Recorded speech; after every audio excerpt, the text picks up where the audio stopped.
What follows in this video, and the one that will be posted shortly hereafter, comes from a May 1983 broadcast of Crossfire in which Congressman Larry McDonald takes on Pat Buchanan and Tom Braden. They wrangle over the John Birch Society, the Council on Foreign Relations, the CIA, and the New World Order. Congressman McDonald had just been named as chairman of the staunchly conservative John Birch Society. It is interesting to note that 3 months after laying out the strong links between the CFR, the UN, and the CIA, as well as Soviet Russia, in this broadcast, Congressman McDonald was killed in the Russian shoot-down of Korean Airlines Flight 007 over international waters. What is more interesting to note is that now, 25 years later, we can plainly see that he was completely justified in calling what he saw a conspiracy, and that the conspiracy has achieved most of its aims without opposition from the American people. We need to vote for Congressman Ron Paul. It is imperative that we get a true conservative into the White House, and even more important that we fill Congress with more like him. My sole comment beyond this is that people get the government they deserve. So America, what kind of government do we deserve? Who will you vote for into offices this year, and what will they bring to us? Watch this video, and the one I will post shortly hereafter, and judge for yourself.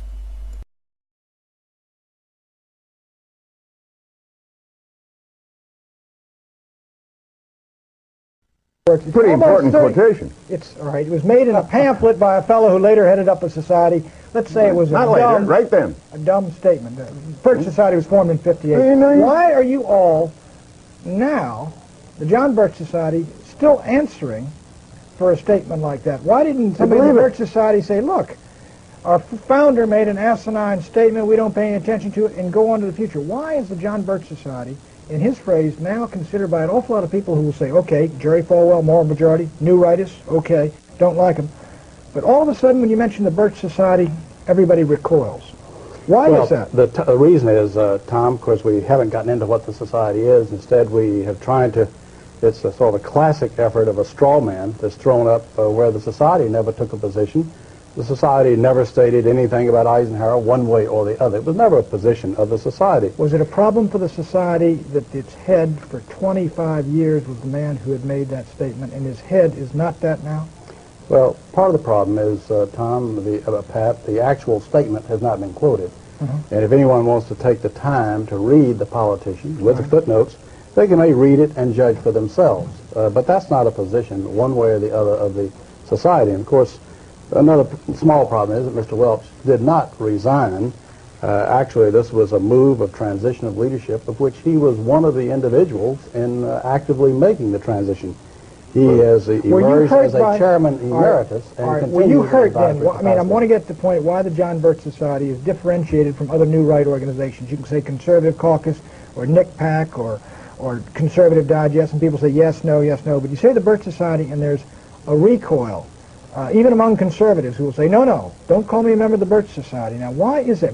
Is that partly due to the fact that Bill Buckley's National Review, I think around 1964, read the Birch Society out of the conservative movement? Have you recovered from that? Well, I think Bill Buckley founded ACU in '65 partly to do that. Elements within National Review have also, beginning in '65, I think very dishonestly, took a very strong tack against the society. The society would actually be termed more of the old right. I think the definition of the new right would be vigorous and post-vigorous. Okay, but why? I mean, I don't know where you disagree with the new right people, but why do you carry around this tarnish, this taint? Well, let me give you another reason why he carries around the taint. I'd be glad to give you the answer. Mr. Welch. The reason is because the society is the only organization in America that is organized at the grassroots level with paid coordinators, with chapters in the communities all across the country. Conservative Caucus. Not with chapters, not with a paid field staff all across the country. That's organization. And so the result is that this is the one group, I think, that those who would radically change America seriously fear.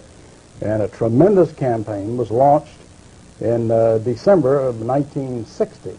To move to discredit the John Birch Society, and frankly launched initially on orders coming out of Moscow. Well, Mr. McDonald, I'm not a conspirator. I think even Buchanan would vouch for that. Well, you are Robert Welch. Robert Welch. No, I don't think so. Yeah, I'm a member of the Council on Foreign Relations. Is that a conspiracy? Well, you've certainly. Well, let me just tell you what Newsweek says this. The John Birch Society considers communism only one arm of a master conspiracy in which socialist American insiders are plotting to establish world government. Now, it also says, and here's Director John McManus, that's your public relations director, saying that former Secretary of State Alexander Haig and CIA Director William Casey are two of these master conspirators who are plotting to establish world government. Now, what do you say? That kind of silly, asinine statement is what makes people laugh at the John Birch Society.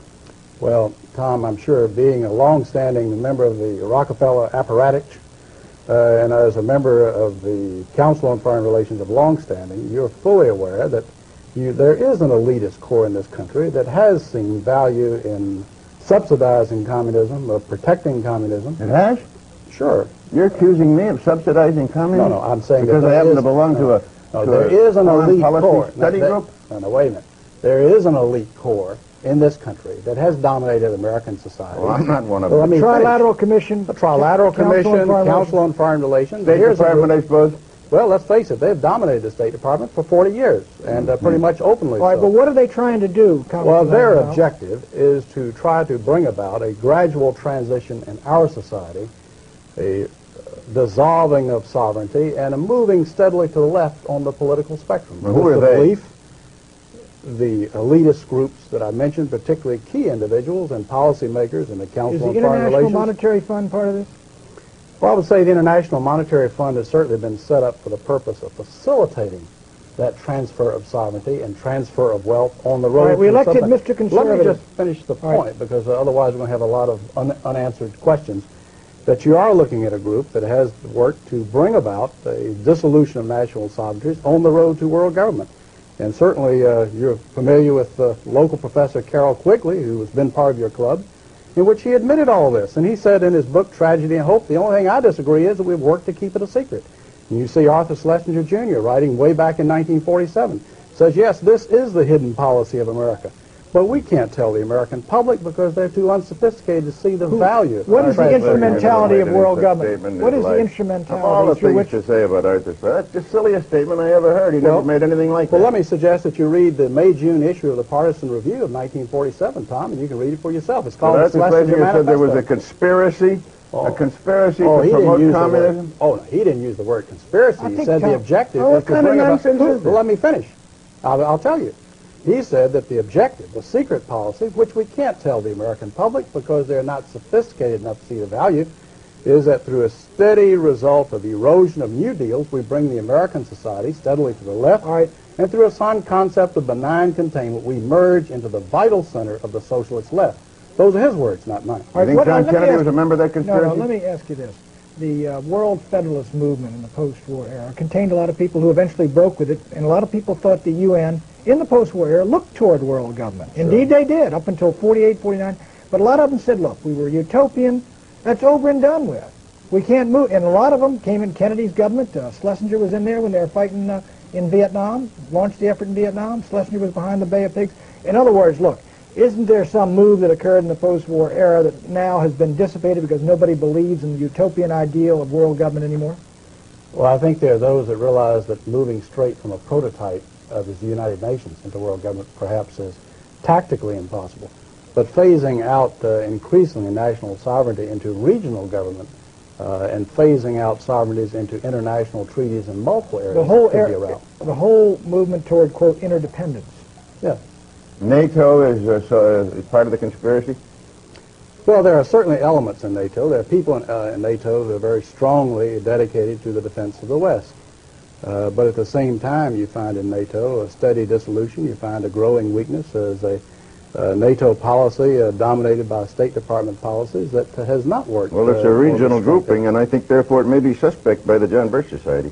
We're talking with Congressman Larry McDonald, who has recently been elevated, I guess, to chairmanship of the John Birch Society, succeeding Robert Welch. We'll be back in a minute.